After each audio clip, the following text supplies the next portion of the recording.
Okay, this is Lee Clough of the University of Central Lancashire. I'm sat here with Tony Cars, who's the under-18s coach, under-18s coach for Huddersfield Town Academy. Just before we start, Tony, do you consent to this interview being recorded? Yeah, no problem. Brilliant. First question, are you aware of the relative age effects, and if so, what is your current awareness?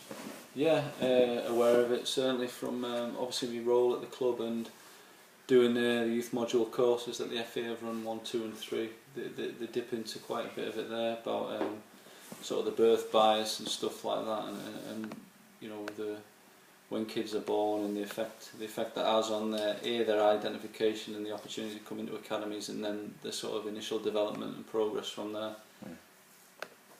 Cool. So just as you've got awareness, so you work with the under-18s at Huddersfield. Are you aware of the birth dates of players within your team? Yeah. We look at that now sort of stringently, really, and it is biased towards you. Prior December and prior, you know, September to December is where probably 80% of our group of 16 players are born. We have a couple of players who are July and August, and obviously you're aware of that, you know, in terms of their development and where they're at across the four corners. Okay, so you just said you got a couple of players who were born later in the year. Would you say there are individuals who are affected in your team, are affected by the relative age effects, either positively or negative? Yeah, I think they are, for sure. I think, like you say, initially to get opportunities, the ones who were born earlier have come into the system earlier, been in a while, they're probably physically stronger at grassroots and get opportunities. And again, you know, the culture has been to always go for performance rather than potential, so you need good eyes on players in terms of your recruitment system.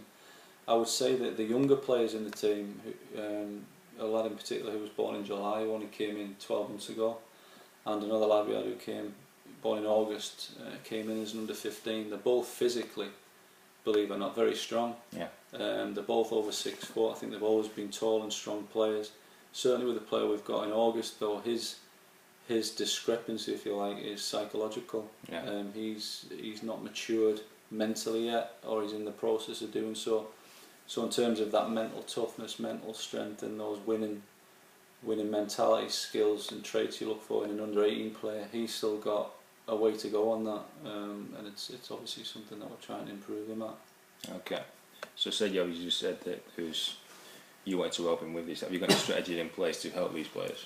Yeah, we get, you know, we've got a psychology program now where we have a lad comes in and works with the players. He's obviously aware of our thoughts as coaches on each of the players, and then he'll make his own assumptions based on some of the work he does with them. Okay. And obviously we try and link that into our sessions as well. In terms of strength, some of the other lads who are maybe physically not as strong, they've all got individual programs and stuff like that, so we're looking to improve all of them, obviously in all areas, but we're aware of the shortcomings of each of them in what area the area that is. Okay, so you're aware of the birth dates of players that are currently in your squad.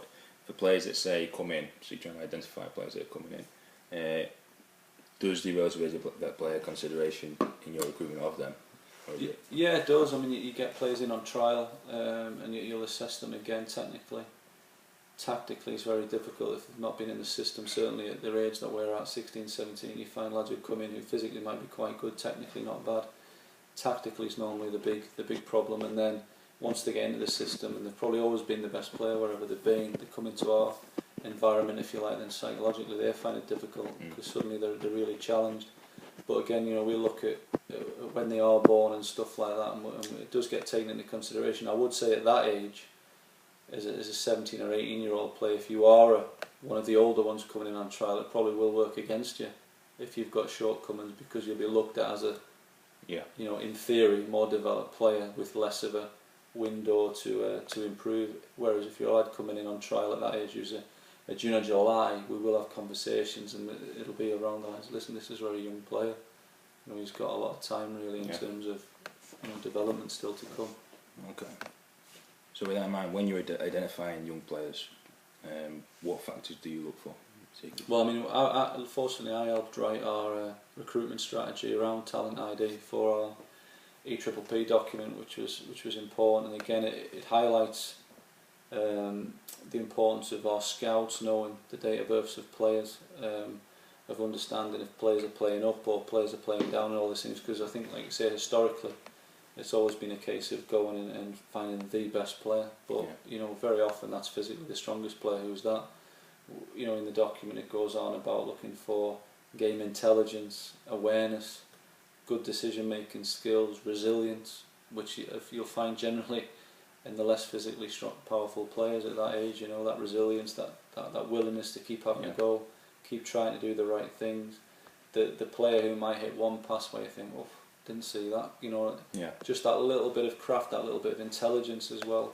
Not necessarily great performance, but you're just looking for some of those traits to shine out, and